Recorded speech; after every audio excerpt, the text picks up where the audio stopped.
So one of the sweet things about Hex that's a little bit different than Magic is each player has a champion here. So we have variable starting life total. You can see here I'm starting with 25 and my opponent's starting with 23. And one of the things that I really love about that is it lets you make kind of informed mulligan decisions. And so like this hand is probably not a hand that I'd keep against something that's like hyper aggressive, but my opponent's champion is generally like a mid-range ramp style deck, and something a little bit slower is fine against a mid-range ramp style deck. So every time I play a resource out, I gain 2 different things. I gain 1 resource total count down here at the bottoms, and then I also gain a charge towards my champion power. So in addition to having different starting life total, we each have a champion power that allows us to do different things when we reach a certain number of charges.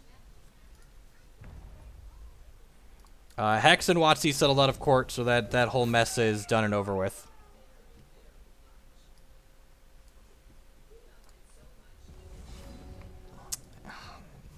Alrighty, so we're going to go ahead and play a discard spell here, take a look at what my opponent has going on. My opponent's got 2 removal spells here, and then 2 different troops, it looks like. So my deck's a control deck with like sweepers and stuff like that, so this card allows him to make all of his troops invincible until end of turn, basically protect them from a sweeper, so we're going to go ahead and take away that one.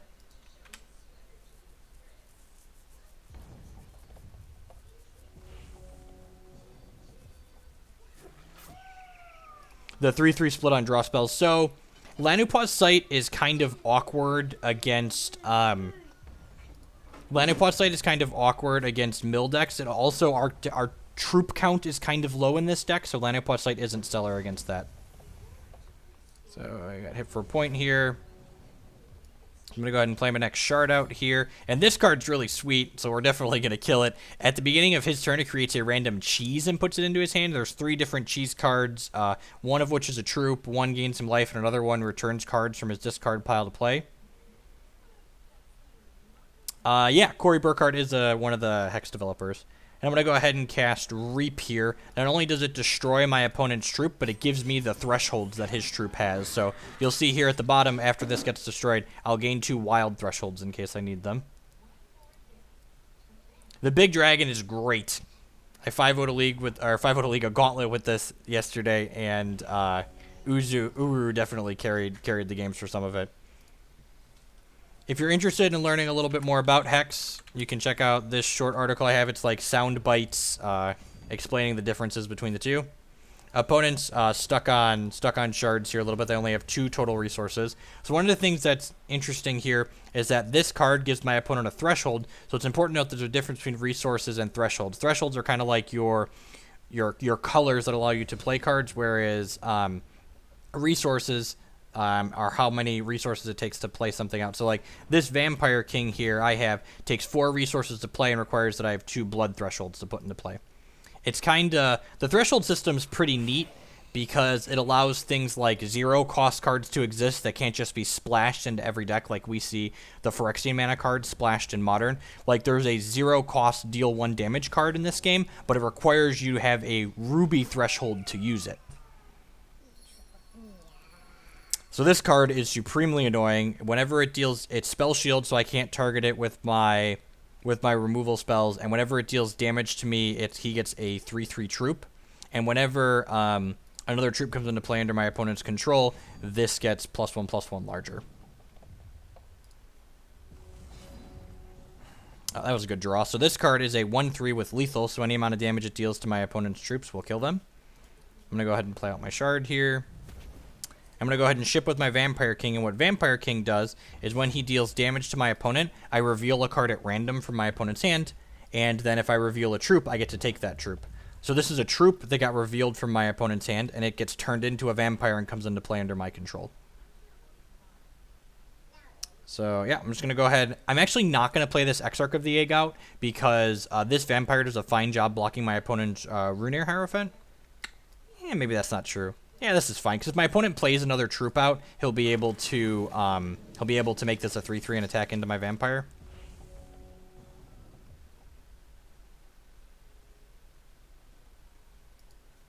Yeah, Bemezgas, I just like the resource system a lot in this game in general compared to Magic. Not only because of the mechanics of like what you just said there, but it also makes so you don't have to like manage tapping lands and things on a digital client is so great. And so this time my Vampire King revealed an action, so it just doesn't do anything because it only takes troops. So I'm going to go ahead and play my next shard out here. And my champion here, once I get to 7 shards, creates a spell that draws cards for me. So I'm in a really nice position where lands are good draws and spells are good draws because shards or lands or the resources or whatever enable me to activate my champion. Hey, Scaro. And both of these cards, while they're beating my opponent down, have life drain. So you can see my life total's been steadily ticking up. I'm up to 29 now. So even if my opponent does somehow deal with these things, and we hit another troop out of my opponent's hands, my vampire army continues to grow.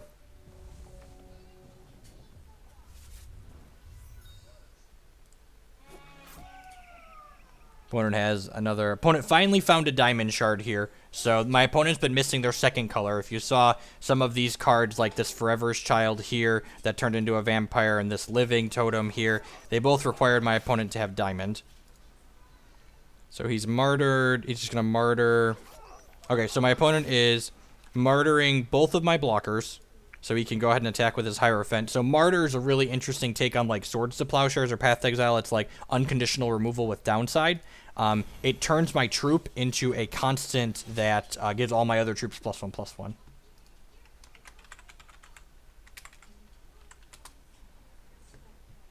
All right.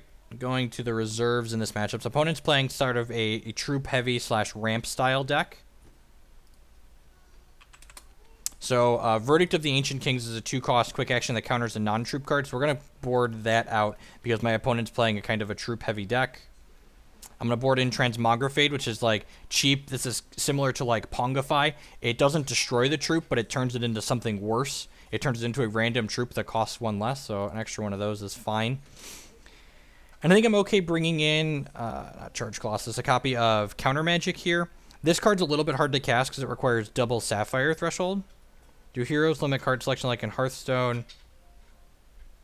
Heroes do not limit card selection. However, your heroes have threshold requirements to activate their abilities. So like the Dreaming Fox champion that I'm playing requires I have a Sapphire threshold in order to activate him. So the champions dictate what colors at a minimum you must play.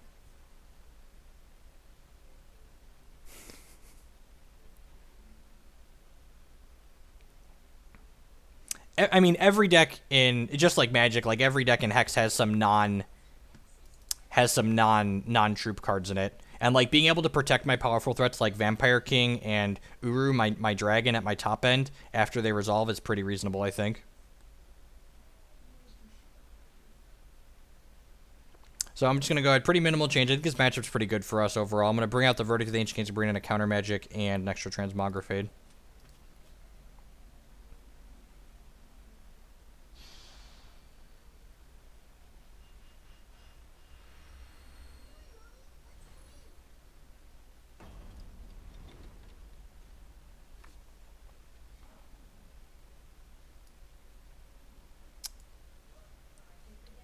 Yep, this hand's pretty reasonable. We've got a Transmogrifade as a removal spell, and we've got an Inquisition on 2 again.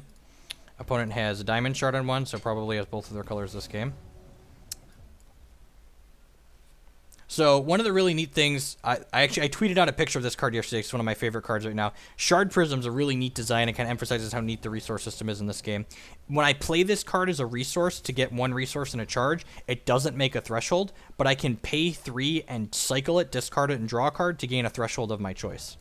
Opponent also doesn't have a turn 2 play, which is pretty great for us. So now we get to play this Inquisition on 2 and hopefully take away his possible turn 3 play. Probably has like a Runeer Hierophant. Hopefully he doesn't have 2 Runeers. That would be bad for us. Balthazar. Opponent's hand is just not great in general. It's really pretty slow. So these are all troops. I think I'm going to take away his high infinite tricks. It's not a Lotus Petal because when you cycle it, it doesn't give you a resource. It just gives you a threshold for color fixing. So the upside to taking away this from my opponent is that it takes away his play on turn 3, and then I could just Transmogrifade his high infinite tricks.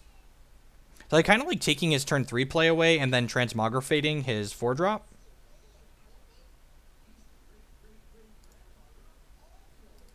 Balthazar is the most singleton powerful card in his hand, but I like leaving the more expensive troops in my opponent's hand, because then my Vampire King has a chance to take them away. But overall, that might just be greedy. Maybe I'm just like supposed to take the Balthazar, but I kind of like breaking up his curve a little bit with this.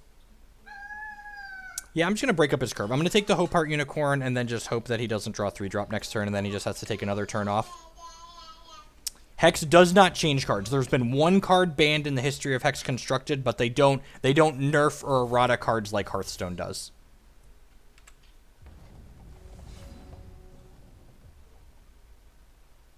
So I'm going to go ahead and play. So this shard is a dual shard, so it makes either of my thresholds, but it doesn't make a resource this turn. So if I play this, I can't cycle a Shard Prism. So yeah, I'm actually just going to play a Shard Prism out as a colorless here, and then cycle this other Shard Prism next on my opponent's end step here.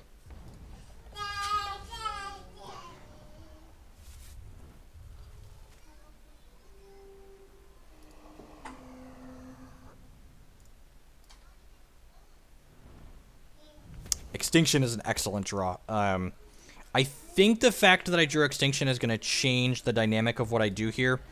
I think I'm actually just going to... I was planning on just jamming a Vampire King into play. But I think the fact that I drew Extinction means I want my opponent to play out one more troop and then just like get a 2-for-1 with my sweeper. So I'm just going to go ahead and play out my Shard of Cunning here and get my second Sapphire. And then I'm going to go ahead and pass the turn here.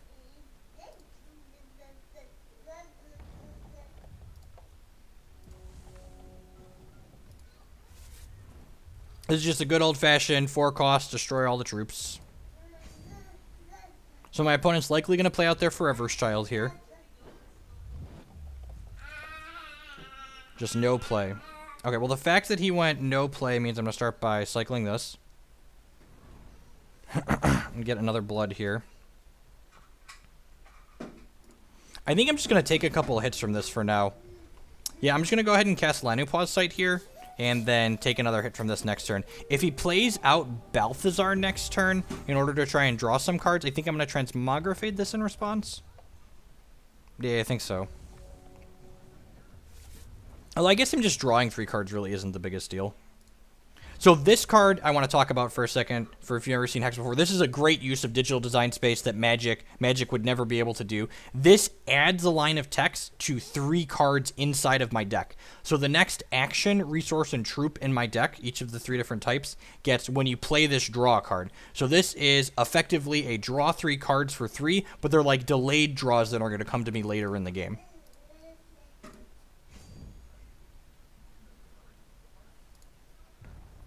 I like that my opponent was a little bit conservative here and is playing around the Extinction. This is probably going to be a Balthazar this turn. Yeah, that lets him draw cards. So, I think I'm actually just going to let this resolve and then Extinction next turn. Yeah, I'm going to do that. Do you have anything to do with more than 2 thresholds? You should be buffing your 3rd color with Shard Prisms. So, like, this shard now draws a card when I play it, because you can see it says Prophesized. It was prophesized by the Lanupaw's Sight, so we're going to play that out and draw a card. And this Extinction draws a card, which is wonderful. There aren't many, there's only like 2 cards, I think, in Hex that shuffle the deck, because you have to remember, shuffling only exists in paper TCGs as a method of basically ensuring people aren't cheating. So, like, when cards get added to your deck, like if something puts something from your discard pile back into your deck, or your hand back into your deck, it says it inserts it randomly into your deck, because it doesn't need to shuffle to ensure you're not cheating.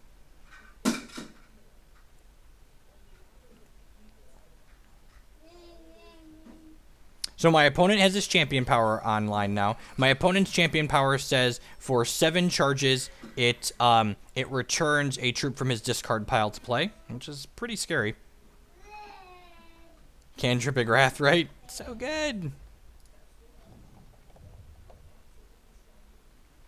So now this card prevents me... Did he just bring another one back into play? Oh, that's kind of scary. So this card says troops you control get invincible until end of turn. So I'm going to transmog this because I don't want him to be able to protect his guys from Wrath. And then turned it into a Tomb Seeker that says when you draw a card, it gets 1/1. So for now, it's just a 1/1. I'm going to go ahead and cast Oracle Song here to draw 2 cards. And we hit a Shard, which means I can activate my Champion Power at some point now, too. And I'm just going to go ahead and reap his other Hope Heart Unicorn here, because, again, this prevents me from casting Extinction. And I would not be surprised... I would not be surprised if my opponent just doesn't play anything out next turn, just draws his card, and then attacks me for 6. Because, like, he already has enough pressure with just this Runear Hierophant to make me need to do. Peace, Sage. Thanks for hanging out today. So opponent has Forever's Child in hand that we know about. So when this hits me, it's going to create a Rhinoceros, which is a 3/3 with Crush, and put it into play. So we're going to take 6 here, and then my opponent's going to get a 3/3, and this will get bigger because the troop came into play. And he should just pass the turn here. There's no reason to play into Extinction. I like moving that over. It makes the rabbit scarier. We'd be super excited if he did play out another troop, but again, he just shouldn't. So let's go ahead and cast our Extinction. Destroy all troops. Go ahead and cast another landing pod site that we drew here. So again, this is 3 draws in the bank for later. Funky Dude, they were talking about rotating gems at some point anyways, so I would not be surprised to see a gem rotation happen here soon. Howling Brave, sure. And then he probably won't play anything out again because, again, he wants to pace his threats, and this card demands I have Extinction, basically. And again, this is a Shard that draws a card for us. Another Transmogrifade, which will draw a card. So now, Do you have anything more than 2 thresholds? I need one. I need a 3rd blood threshold for Uru, the blood dragon. I'm going to go ahead and activate my champion ability, which creates a card and puts it into my hand, which is an Oracle Song, which is a card we're actually playing in our deck, so we get to draw 2 cards for 3 here. And here, oh, look at that. So this is my top-end bomb. This is a 5/5 flight for 7, that when it comes into play, it takes a troop out of my opponent's crypt and puts it into play under my control. So I'm going to go ahead and play out Vampire King here, and the reason why I'm doing this is Vampire King encourages my opponent to play the troops out in their hand. Actually, that's not true. I could use other thresholds for things like my opponent's... like, if I take a Runear Hierophant with my Uru, it won't have Spell Shield if I don't have wild thresholds. So I'm actually just going to throw my VK away here because I'm casting Extinction next turn. And normally I would take this hit... Normally, I would take this hit, but the Angel of Dawn has flying, so the Vampire King can't attack into it anyway, so I might as well just preserve my life total a little bit here. And I'm assuming he's just passing here unless he has another Hope Heart Unicorn. Play a Shard. Play an Extinction.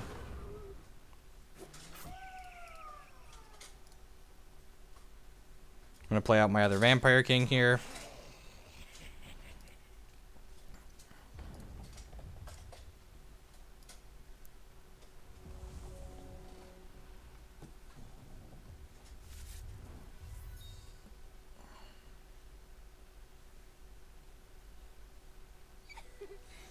So there's my opponent's Forever Child coming into play. That's fine, that resolves. I'm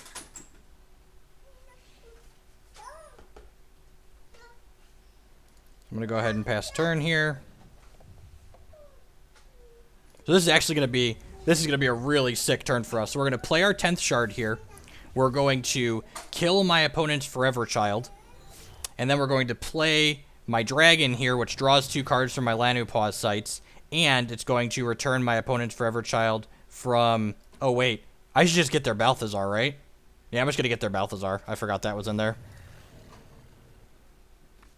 And so Balthazar says when it comes into play, you draw cards equal to the highest power among troops you control, and then you gain life equal to the highest toughness. So this came into play, and it drew me 5 and gained me 5. Just like super awesome control finisher. And my Vampire King hit a troop out of my opponent's hand. This matchup is good for us, you could say. I'm going to discard Inquisition. There's a 7-card hand size here. I'm going to discard a Shard of Cutting.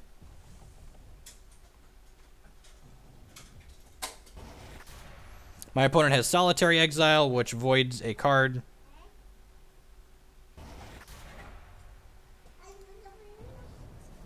So he took away my dragon, but I think that the dragons generated more than enough advantage that we're probably going to still win this game by a landslide. We also, we've got a full grip. I have this counter magic as insurance. We drew another Lanu Pause site here to, make the next cards in my deck better. We have an Exarch of the Egg. Actually, this card's kind of cool. I didn't mention this earlier. I said it's a 1/3 lethal, but when this comes into play, it puts Spiderling eggs into my opponent's deck, and when my opponent draws this Spiderling egg, I get a 1/1 with unblockable, which is sweet. So this card adds cards to my opponent's deck in addition to being like a 1/3 removal spell.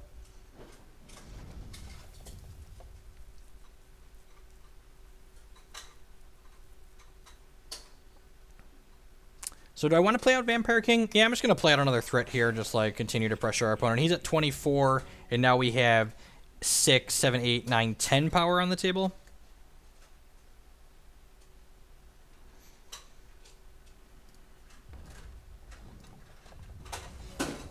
So, and that shard draws a card because it was prophesized by our Lanu Pause site. We have 2 Transmogrifades that draw cards. Now, actually, I'm going to Transmogrifade my Balthazar because the average 5-drop probably has more power than this does. And look at that. We got a 5 power 5/4. I should have done that last turn. Rawr. All right, and we got my other dragon here, which I'm going to go ahead and run out since we have counter magic. Let's take my opponent's Forever Child and put it into play. And then Forever Child says if you gained life this turn, you get a guy at the end of your turn equal amount of life you gain. And we gained 8 life, so we get a free 8/8.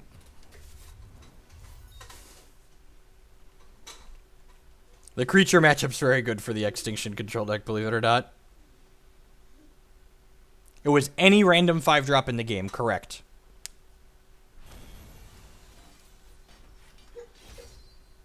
No, it's any random 5-drop that exists in the game.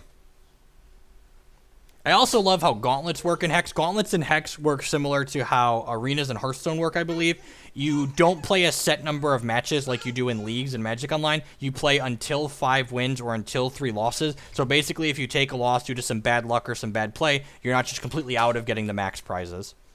Vampire King is fine. Dies to Doomblade. Dies to all the removal spells.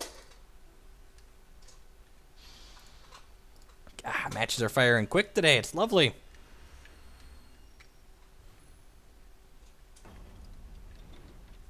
Would like to play first. My opponent's playing Lionel Flynn, which isn't really a meta deck. It's probably some type of brew. There was a deck it was like a Bogle's Spell Shield style combo deck. This hand's a little awkward. I think Vampire King on the play is just powerful enough to keep it, and if we hit a Sapphire Shard at some point here, this hand's really good. If we hit Sapphire Shard in the first 3 turns, this hand is excellent. The Sapphire Shard is a small splash in this deck, though, so there aren't a ton of Sapphire Shards. Yeah, I changed a few things. The most significant change between what I played over the weekend in this deck is I'm up to 27 shards, and the Vampire Princesses are in the reserves. That's not great. Drawing one of our few other Sapphire cards is not stellar.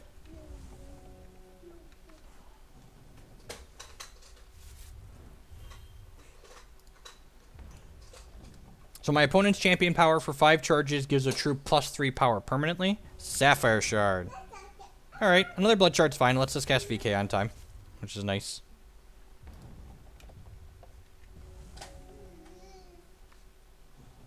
A Lionel deck won 8 matches. I didn't see that.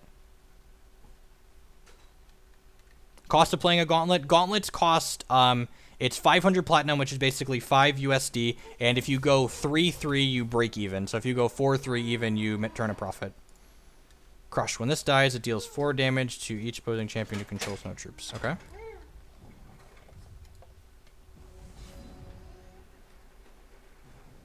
Alright, well, let's just get Vampire King into play here. 3-4 life drain races 4-2 on the ground. Oh, you meant the 5 shards weekly. Okay, I was going to say I didn't see it in the Blood Cup, but the weekly makes sense. I haven't looked at those results yet. We'll see if my... Ooh, he's got blood shards, so could just kill this. I was going to say this should be pretty good against a ruby deck, but he's got a second color. Yeah, no blocks. Do not want to trade my guy for his guy. Yeah, definitely. We're just like quality threats, kill your things, draw some cards. You get packs that you can sell to regain entry fee. It's the same thing. Like, there's an auction house in the game. Alright, so I'm going to go ahead and Inquisition my opponent here to hopefully take away one of his non-troop cards that have a higher chance of hitting a troop out of his hand. So he has 1 troop in his hand. And I'm going to go ahead and take away his Extinction here, which is a sweeper that can clean up if my Vampire King goes to town. So 1 in 4 chance of getting his troop. We missed. I'm going to go ahead and play Exarch of the Egg, which can block his guys. He can Burning Tendrils this, I guess, but...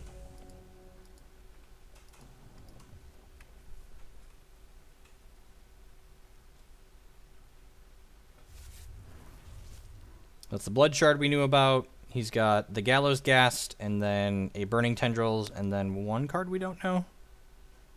Yeah, Burning Tendrils, Gallows Ghast, Soul of Battle, 1 card we don't know now. We'll see if he wants to Burning Tendrils this. If he waits for 1 more resource, the Burning Tendrils has an ability called Empower, which lets him kick it, basically, to deal double damage to everything. Hey, Zippo, thanks for stopping by, mate. Have a good one.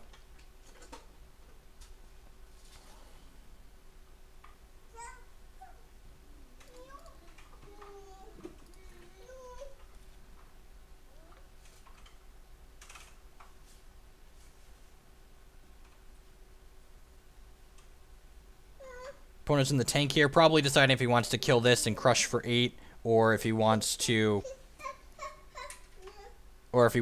save it and try and kill the Vampire King. Ooh, Sting Shot Sniper, that's pretty good. So Sting Shot Sniper can get thrown in front of the Vampire King next turn. If he attacks, I'm definitely blocking with the Exarch here. No attacks, doesn't want to trade, sure. Sapphire Shard. That's unfortunate. So I'm assuming he's blocking here. No blocks, that's bold. 1 in 3 to get his guy. And we hit his guy, so we now get a Vampire. That's excellent. So I'm going to play out another Vampire King here.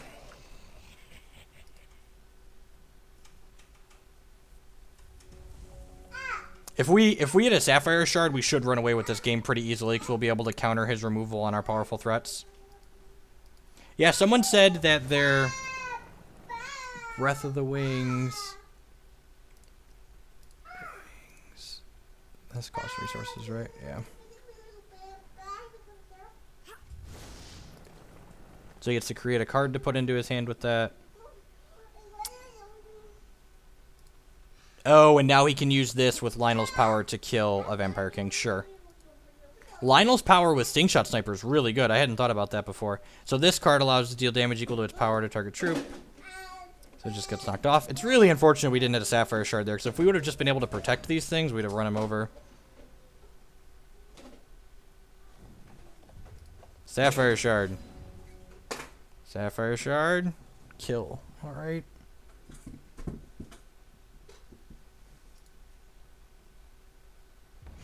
Crunch with Vampire King. Probably doesn't have any troops in his hand. Soul of Battle, yep. We're at 30. I'm going to go ahead and play out another Exarch of the Egg here just because he's got a lot of guys on the ground. And these put eggs into my deck for every Exarch I have, so the second Exarch of the Egg put 4 eggs into my opponent's decks. Yeah, Magic has some random elements, but it's easier to implement random elements in a digital game too, so I think that's part of it as well. So opponent can empower his Burning Tendrils now and kill my Vampire King, which is unfortunate. But we're still not in a terrible spot here. We hit a shard here at some point. We hit a shard here, at Sapphire Shard here at some point. We're going to be able to play all these cards out in our hand. We'll see if he attacks here or not. God, if he waits till our turn and we get hit Sapphire Shard and get to punish him waiting on the Burning Tendrils, that would be so hot.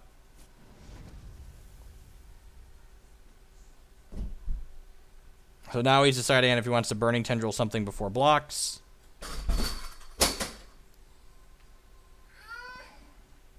Hey, Ossuary.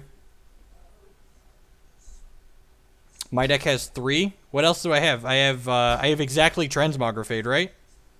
I'm thinking on other things that say random in my deck. Oh, vampire. This is, I mean, this is pseudo-random. Like, this is variance you can minimize. Wow, really? That's aggressive. Okay. Deals 4 damage. Each opposing you have controls on troops. So I'm going to go ahead and move to blocks here. And block this. And block this. Yeah. And then I'm going to take 1 from Crush. And then 5, 6, 7. Go to 17 here. Sapphire Shard. Come on. Alright, that's kind of a Sapphire Shard. Awesome. So we get to get our threshold from there. We have to go ahead and play this out. And I'm going to go ahead and crack him for 3 here again. We're going to take a little bit of damage on the crackback here, but we have Verdict of the Ancient Kings up, so our Vampire King is living, which is great. And we're at a pretty healthy 20. With Verdict of the Ancient Kings up, we don't need to really worry about dying out of nowhere.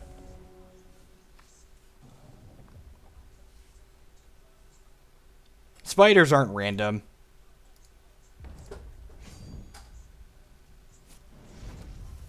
Alright, so we're taking 7 here, 8 here altogether. It looks like he might. Nope, no solo battle yet. Sure.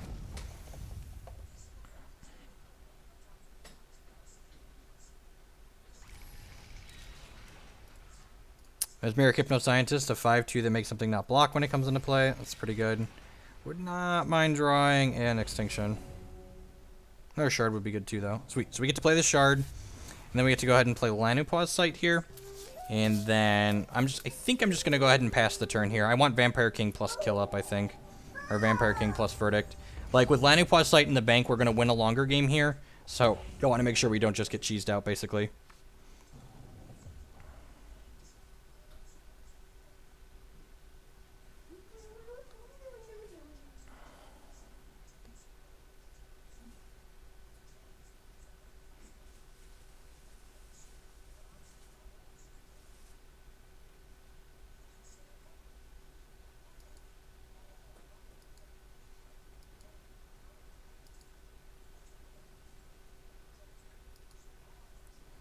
Yeah, but it's like playing Collected Company in Magic the Gathering. Like, you're choosing to put higher variance cards into your deck.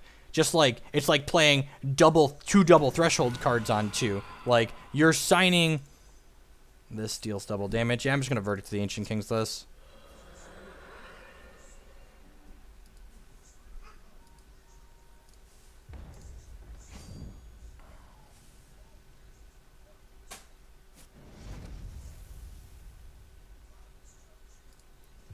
We could die here.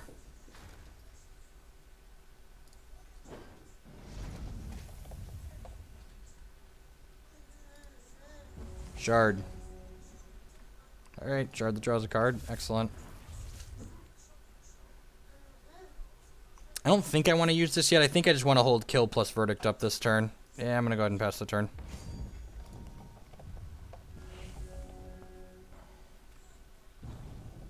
Hey, look at that. We hit one of the spiders. Our opponent had 6 spiders in their deck, and we found one of them there. So when our opponent attacks, if they attack with both their things this turn, I think I'm going to kill this and then trade with his Hypnoscientist. He has Burning Tendrils, and we have Verdict. Get got.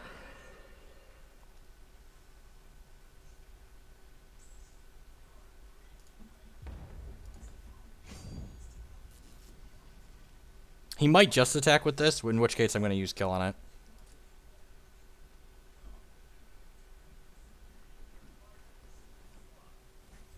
So if he just attacks with the 4-2, I'm going to use kill, I think.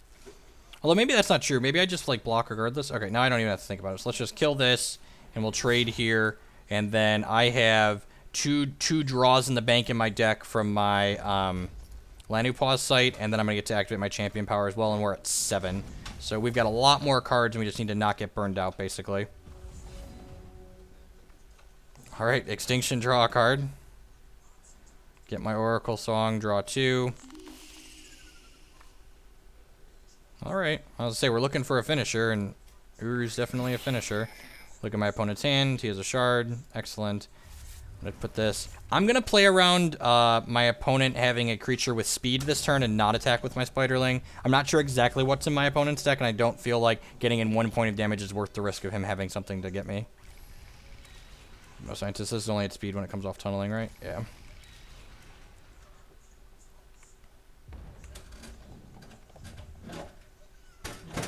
This dragon even draws a card.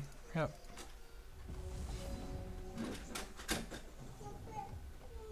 Do I want an Extinction plus Oracle Song here? The dragon probably closes the game faster, right? I can just, like, grab... Yeah, I'm just gonna go ahead and dragon. Except, I'm gonna grab a Sting Shot Sniper out of his bin. And again, I'm just gonna pass the turn in the event that, like, something goes really wrong. I wanna have this back. He attacks with this. I'm just going to trade the Sting Shot Sniper for it.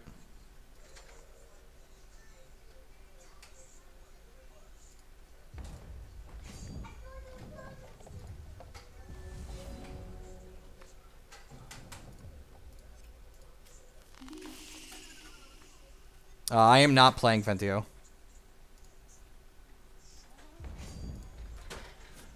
Sting Shot Sniper shoots down his Hypnoscientist. Again, just leaving back an extra blocker just in case something goes wrong. When my dragon hits my opponent, it also returns something from his script to my hand to play as well. So let's get another troop. Make one of my troops not block.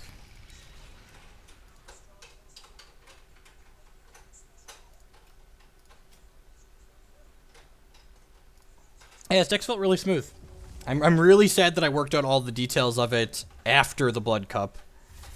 Like, I started working on it just a little bit too late, and I played a suboptimal version of the Blood Cup, and just it wasn't stellar. Alright, so what are we doing here post-reserves? Transmogrifade seems okay against his things. Vampiric Kiss seems great.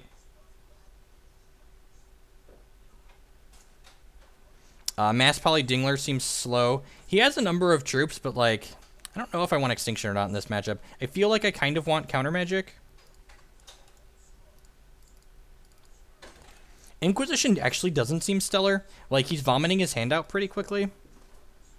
Maybe that's incorrect.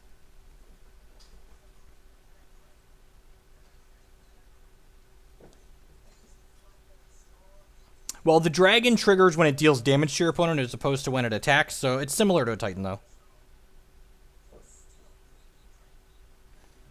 I don't think we want Grave Offering in this matchup. This matchup's for, like, the blood mirrors that tend to get grindy, like Kaigalichu and, like, against Spider's decks. It's basically like an 8-cost draw 4.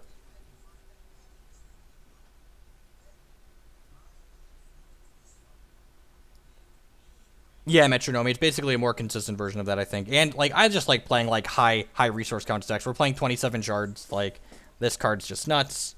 I think this is how I'm going to board. I'm going to bring the extra Transmogrifade, the Refute, the Counter Magic, and I'm going to trim the Inquisitions and the Mass Poly Dingler. Let's give this a go. Yeah, I guess Life Drain's okay. Maybe I'll bring in the Princess on the play.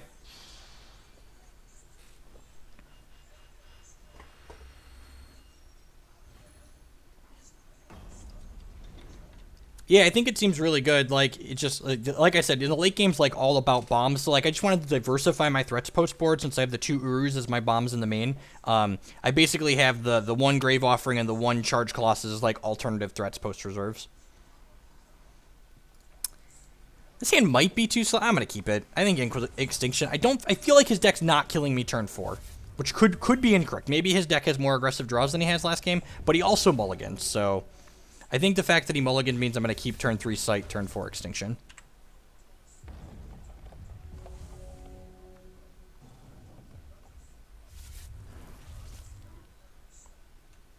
I don't think Closed Coffins isn't the type of card that's like Closed Coffins is card disadvantage is the best way to put it.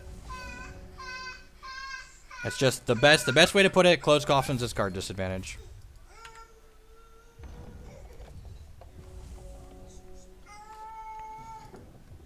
So this is likely the Mesmeric Hypnoscientist. I guess it could also be a Monsoon, though.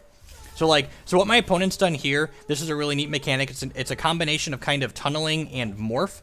It's called tunneling, suspend and morph. What this card does is we don't get to know what cards these are, but after a certain number of turns, these cards come into play with speed. But we don't know how many turns they're going to take to come into play because we don't know what they are.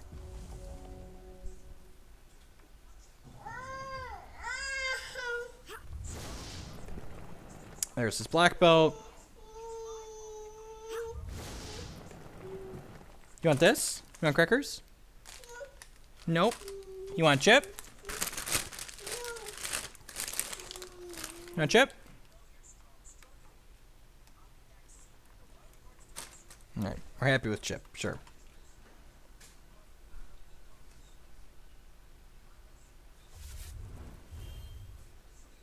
So these cards coming off with speed's a little scary since they don't have transmogs or anything to slow them down. Alright, well, there's a Shard Prism that draws a card, so let's play it. Draws a card when we play it because we prophesized it. And then I'm just going to play another landing post site. And do another landing post site. Alright, well, we could just die this game.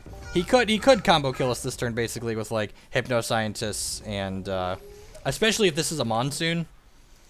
Like he has like Soul of the Battle. Like he goes... Yeah, if he goes like Shard, Activate Flynn, Soul of Battle this. Like Soul of Battle is kind of like Teamer Battle Rage basically, only it dies at the end of turn. He could hit us for 16-18 and put us to 7 here.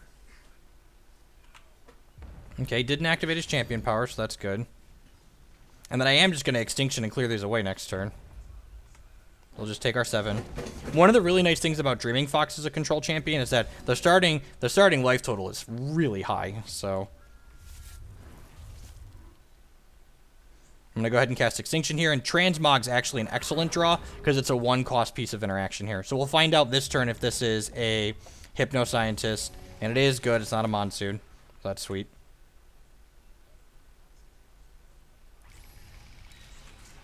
I'm probably going to Transmog this. Tunneling.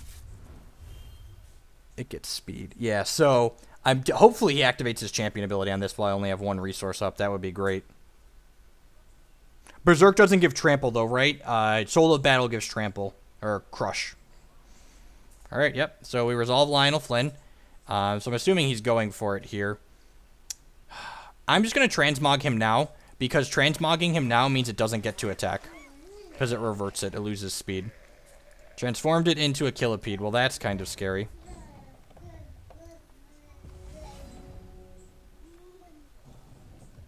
Alright, well, I'm going to lead on Oracle Song here, because we're looking for a removal spell for this Killipede now. Alright, we hit Exarch of the Egg. It's not bad. And then we hit another Transmog. Sweet. So unfortunately, all of my sites kind of piled up here. So I'm going to have to discard some cards. I'm actually just going to Transmog this now. Although I guess the Revert is powerful. Yeah, I'll just discard a couple of shards. Yeah, I'm just going to discard a couple of shards. We don't need shards 8 and 9. Let's discard these blood shards. Maybe that's loose. Maybe I'm supposed to discard the extra site, actually, so we really don't need to draw more cards.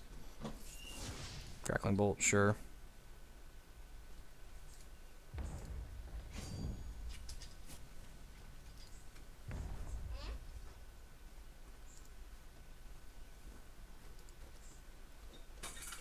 Yeah, we can take 1 point from this, and we get Toxified, and the second time the Killipede hits you, you just die.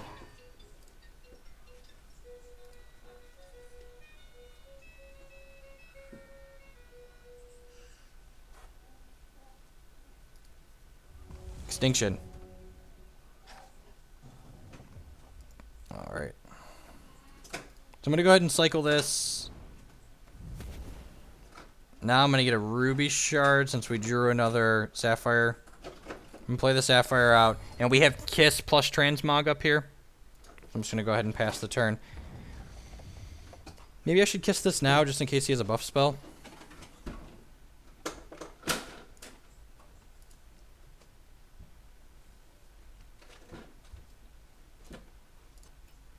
Yeah, I'm just going to deal with his guys now. Kill that guy, Transmog this guy. It's a 3-4. That's actually kind of annoying. Can interrupt one of my cards. This makes these Transmogs have not been great.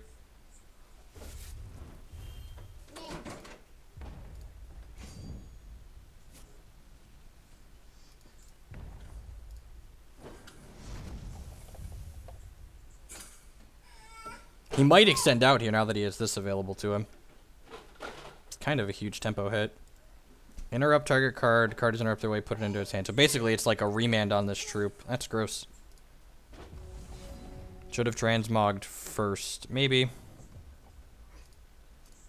start by drawing 2 cards.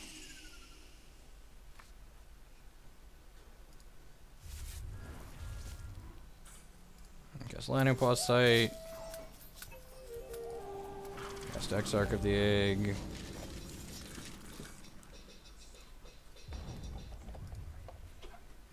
Really need to find a kill or another transmog to get this stupid thing off the table. Kiss buys us some time at least. I guess it's something you needed to kiss, that's fair.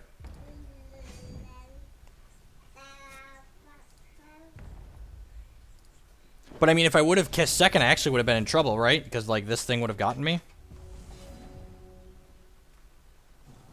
Yay, transmog.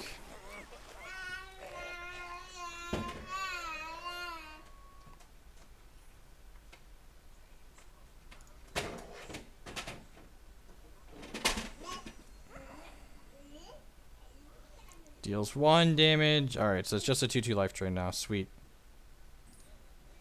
I'm gonna go ahead and play this out. And we're gonna play Vampire King out.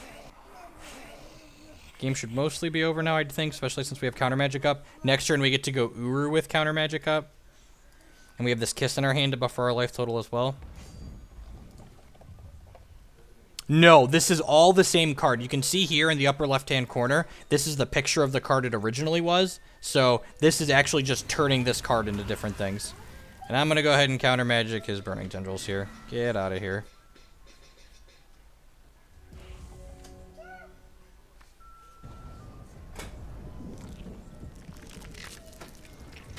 I guess if he has more Burning Tendrils, we could be in trouble.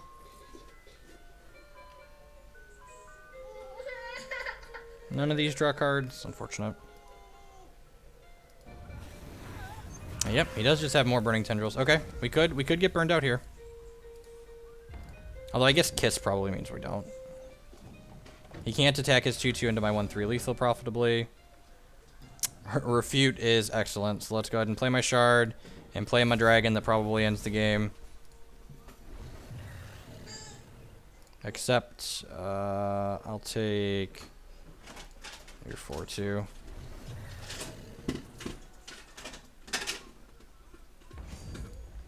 Refute looking worse than Counter Magic here. I'm not 100% confident on this split in the reserves. Refute's easier to cast because, as you saw in one of the games already, sometimes it can be hard to get single Sapphire, so like getting double Sapphire can be kind of ambitious for this one Counter Magic I have in the board.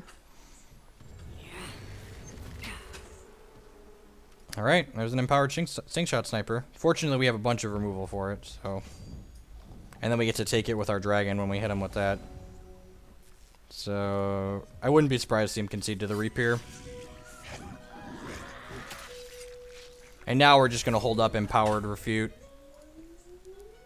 It's like crash with the squad.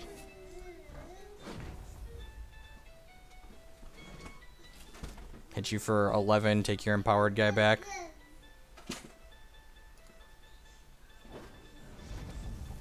I would like your Sting Shot Sniper. Go ahead and pass the turn.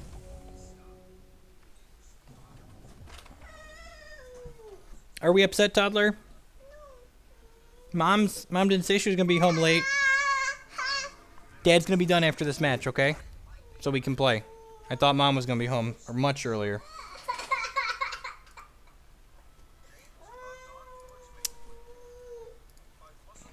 Oh wait, this only costs 6, right? Yeah, so we can just refute this. The dragon is nuts. The dragon is nuts.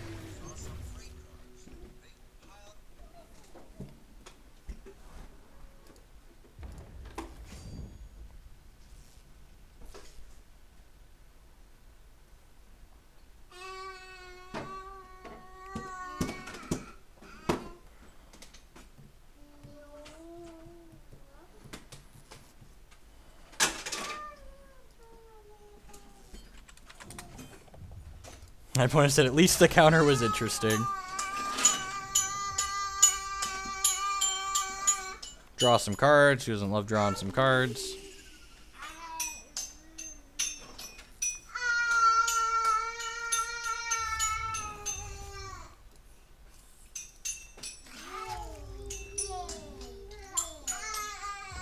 Rawr.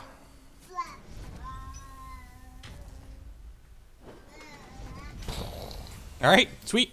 Well, I'm going to go ahead and call it a day, folks. Like I said, my wife's not quite home from work yet, so I'm going to go hang out with the kids. Usually she's home long ago. So thank you, everyone, for hanging out today. If you missed any of this stream or any of my other streams, archive to my YouTube channel below. I'm going to get these uploading now, and they'll be posted late tonight. Usually it takes 5 or 6 hours for them to upload and encode. So thanks for hanging out. We'll definitely be streaming more of this. If you enjoyed the Hex CCG portion, my Thursday afternoon stream from 1 to 5 o'clock is 100% Hex CCG. So we'll be back then for sure. We'll probably sneak a little bit of Hex in at the end of tomorrow's stream as well. Thanks for hanging out, folks. I'm going to find someone great to host.